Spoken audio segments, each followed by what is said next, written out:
This is Channel XII News. I'm Mike Knoll. I'm Peter Graves. We certainly have an interesting night of news ahead of us, don't we, Michael? We certainly do. Yes, we do. 2 years ago today, Saladin took over Jerusalem. He defeated the Christian army at the Battle of the Lake of Galilee. This angered Richard the Lionheart, who started the crusade. Now we're off to Paul with interviews from the witnesses. Thanks, Mike. I'm here with a citizen from Jerusalem during the siege of Jerusalem, Saja. So, Saja, I heard that your brother was in the Battle of Galilee. How did that go? Yeah, that was very devastating for all of us. He left the city to go to the Battle of Galilee. He passed away, or he was killed in battle, and it was very devastating for us. But at least it's comforting to know that he's with God now. It's very comforting. It is. So, how did you react during the Battle of the Siege of Jerusalem? Well, obviously it was very frightening for all of us.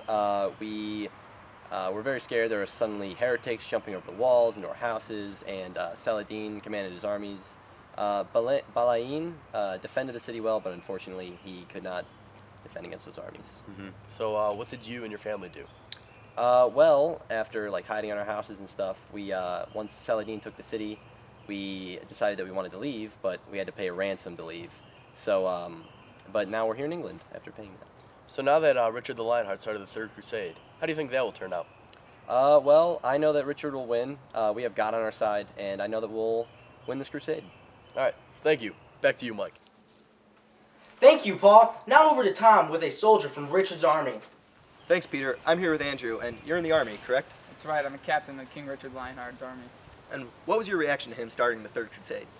Well, you know, going into battle, we always know what to expect. There's going to be bloody casualties and everything, but at least we know that those warriors didn't die in vain. And what is your prediction for the end of this war? Well, you know, with strong leadership, I truly believe that we can easily win this war, especially fighting with King Richard and with God the Almighty on our side. All right, thank you, Andrew. Back to you, Peter. Thanks, Tom. Now, breaking news! Pope Gregory VIII has just issued the papal bull Audita Tremendi. The Third Crusade is now a fight in the name of God. Wow, that is some interesting news, isn't it, Mike? That's crazy. Now we go to Vinny with a special report on Genghis Khan. Thank you, Mike. In recent years, a new threat has arisen in Asia. Genghis Khan was born in Mongolia in 1155. 20 years later, he began creating his army to take over tribes in northeastern Asia. He's displayed outstanding military tactics and extreme brutality, so he's very dangerous. He defeated the Naiman tribe in Mongolia, which gave him total control of the area. He has now gained over 80,000 members of his army and uses spies to get technologies from his defeated enemies. The combination of his massive military, his incredible technology, and his great military strategies make Genghis Khan an extreme threat to nations everywhere. And now we're going to be looking at a clip from an interview I had earlier with a merchant who witnessed Genghis Khan in action. So I understand that you witnessed Genghis Khan pillaging a village. Yeah, it was pretty crazy. I was like, what's going on? And then I realized it was Genghis Khan. So, Genghis Khan has a reputation for being extremely brutal. What did you witness? I saw his men on horseback, and they were shooting arrows into the village, and people had no idea what hit them until it was too late. Okay, now, if everyone was killed, how did you get away from this safely? Well, I was a couple miles away, and I was on top of a hill, so this is how I saw everything.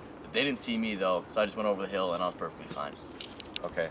Now, did they destroy the entire village, or is there anything left at all? Yeah, I went back once I made sure it was all clear, and the only thing was left was ashes. Okay, now, Genghis Khan is supposed to be a huge threat to the world. What do you think is going to happen from here? You know, I've seen a lot in my days of traveling, because I'm a traveling merchant, and I honestly don't think he's going to go anywhere. I've seen a lot of men like him, and I've seen them fail too, so nothing's going to happen. Did you realize that no one has defeated him or even posed a threat to him recently? but I kind of have experience in this matter, so I mean, we'll be fine. Don't worry about it. All right, well, thank you for your time. Thanks, Vinny. Now for a more solemn moment, we at Channel XII News would like to take a moment of silence for those who fought courageously and lost their lives in the Second Crusade. Pause.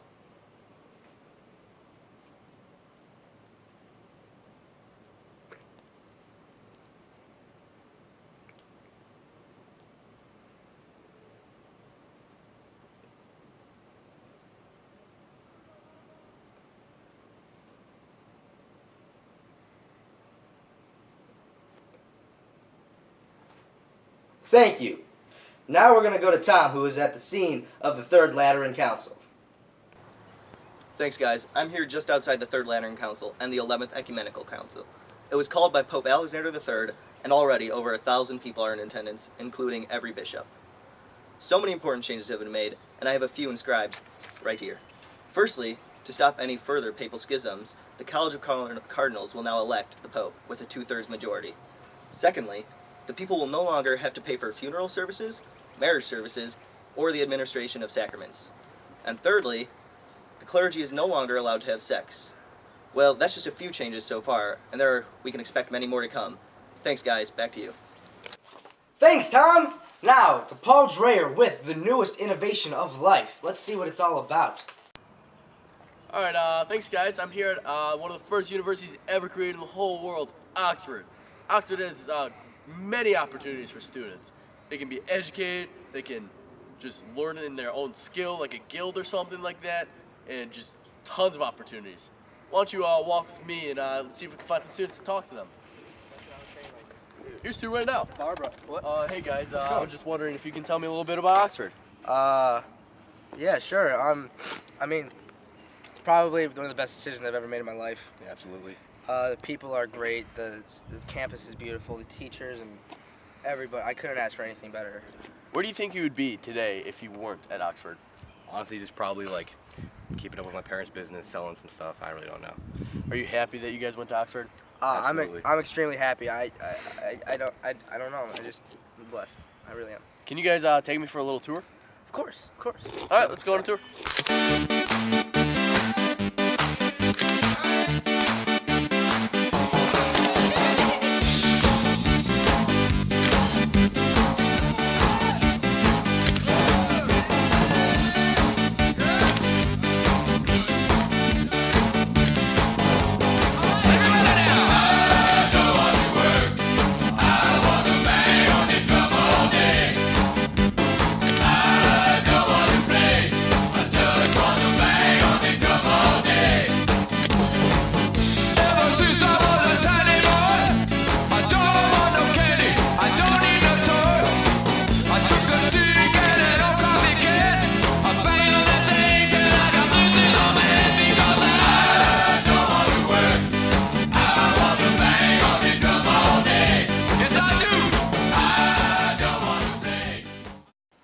Wow, thanks, Paul. Now we're going to head it over to Samson, who's going to tell us about the latest innovations and inventions.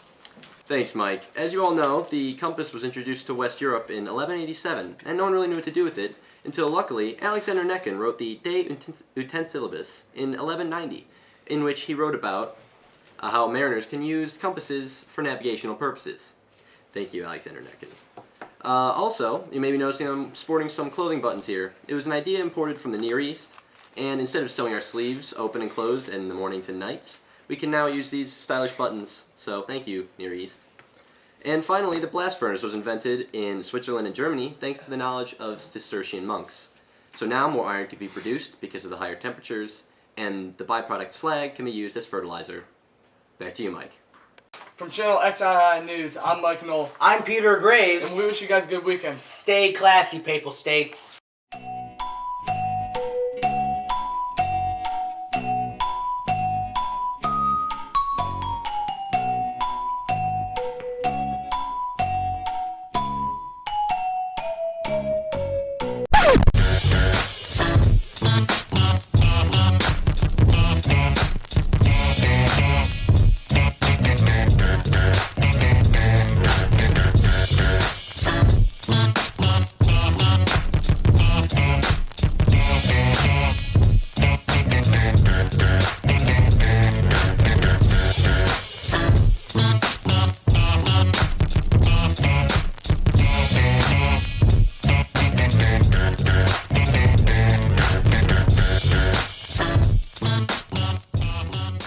Are you filming? Yeah, it's like 1080p.